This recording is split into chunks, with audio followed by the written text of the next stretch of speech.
नमस्कार दोस्तों, स्वागत है आप सभी का पाथफाइंडर पर। In a very significant development, India के द्वारा रिसेंटली इस चीज को कैटेगोरिकली स्टेट किया गया था। इनफैक्ट हमारे जो विदेश मंत्री हैं डॉक्टर जयशंकर, उन्होंने ही इस चीज को क्लैरिफाई किया था कि यूक्रेन जो है वो आने वाले G20 सम्मेलन का हिस्सा नहीं बनने वाला है। इंडिया के द्वारा यूक्रेन को न्योता नहीं भेजा गया है। ये वाली जो डेवलपमेंट है आज से 3 दिन पहले 16 अगस्त को सामने आई थी एंड इसी के चलते रशिया के द्वारा एक बहुत ही बड़ा स्टेटमेंट दिया गया है, जिसमें कि रशिया के जो एनवॉय हैं भारत में, मिस्टर रोमन बाबुश्किन, उनके द्वारा ये कहा गया है कि हम अगर LAC स्टैंड ऑफ की बात करें तो हम लोग भारत के साथ हैं, चीन के साथ नहीं। ये पहली दफा ऐसा हुआ है कि रशिया के द्वारा इतना बड़ा स्टेटमेंट इंडिया के फेवर में दिया गया है। आप लोग यहां पर देख पाएंगे, ये बेसिकली एक यहां पर मीटिंग चल रही थी, G20 को लेकर ही मीटिंग चल रही थी,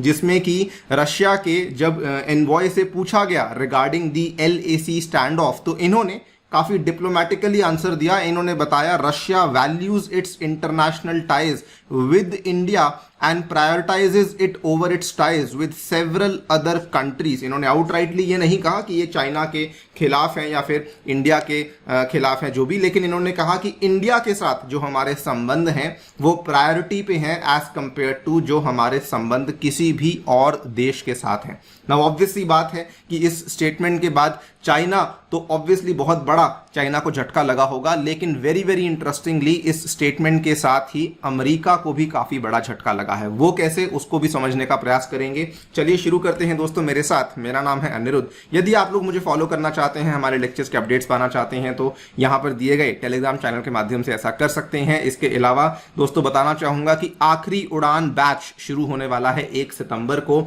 जिसमें आखिरी डेट है एनरोल करने की 31 अगस्त। तो यदि आपने इसमें अभी तक एनरोलमेंट नहीं किया है, जल्दी से जाइए इसमें एनरोल कर लीजिए, सो दैट आप अपनी यूपीएससी तैयारी को इंडिया के टॉप एजुकेटर्स के माध्यम से लाइव क्लासेस में पढ़ सकें। इसमें आपको मेरे द्वारा जो है ये साइंस एंड टेक की क्लासेस अवेलेबल करवाई जाएंगी, और यदि आप लोग इसमें उड़ान बैच के साथ कॉम्बो परचेज करना चाहते हैं तो वो भी कर सकते हैं। ये पूरा का पूरा जो कॉम्बो है ये आपको 17,000 रुपए में अवेलेबल करवाया जा रहा है।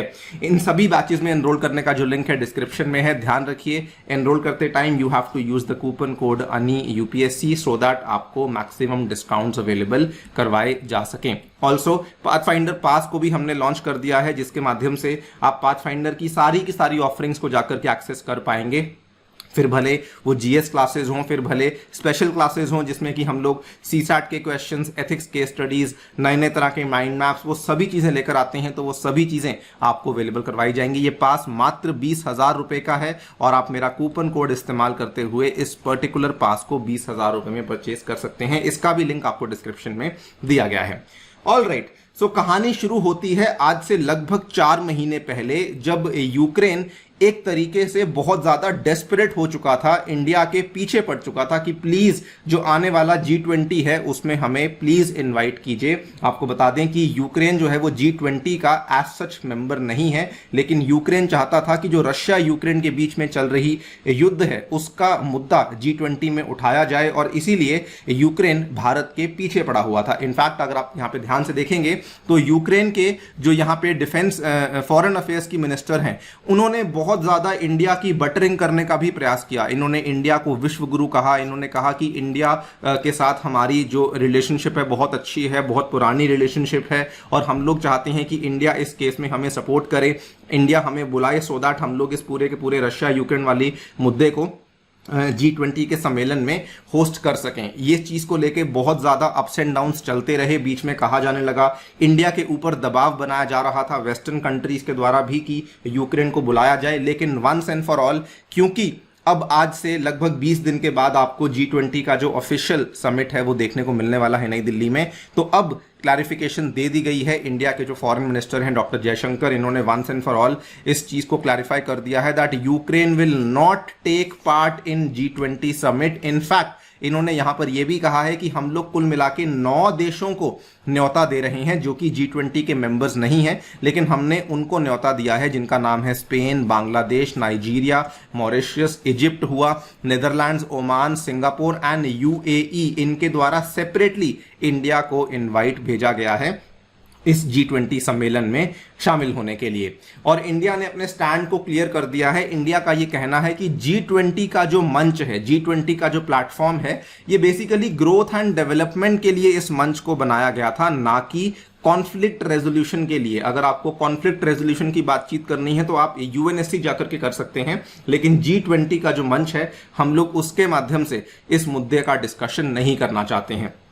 इसके जवाब में क्या देखने को मिला है, कल जस्ट 19 अगस्त को ही रशिया के जो एनवॉय हैं, डेप्यूटी एनवॉय हैं टू इंडिया, रोमन बाबुश्किन, इनके द्वारा एक मीटिंग में ये स्टेटमेंट्स दिए गए। असल में ये वाला जो एक G20 समिट, सॉर्ट ऑफ एक अनऑफिशियल G20 समिट था, आज तक के द्वारा इसको ऑर्गेनाइज करवाया गया था।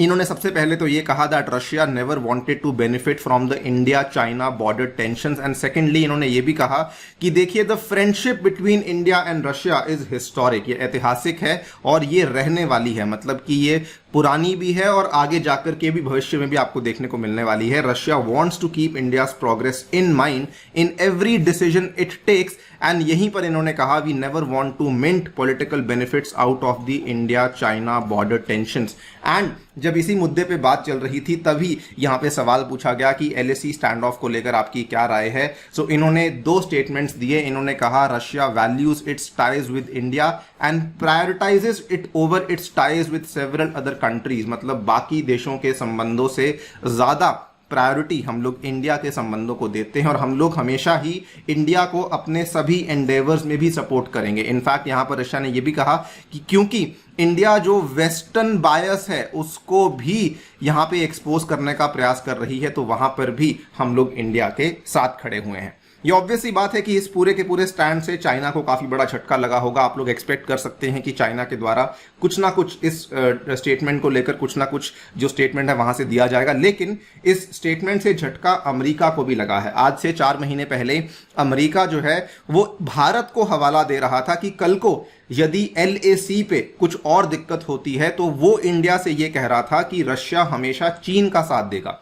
उस टाइम पे जो अमेरिका के डेप्यूटी NSA हैं ये भारत आए हुए थे और वो इंडिया को डरा रहे थे कि आप लोग को अपना जो रशिया से तेल है वो नहीं मंगवाना चाहिए, इसके बहुत सारे परिणाम हो सकते हैं जो कि आपको भुगतने पड़ सकते हैं वगैरह वगैरह। और उसी टाइम पे इन्होंने बल्कि ये भी कहा था, इन्होंने कहा था if you set that against the reality that China and Russia have now declared a no limits partnership, Russia has said that China is its most important strategic partner.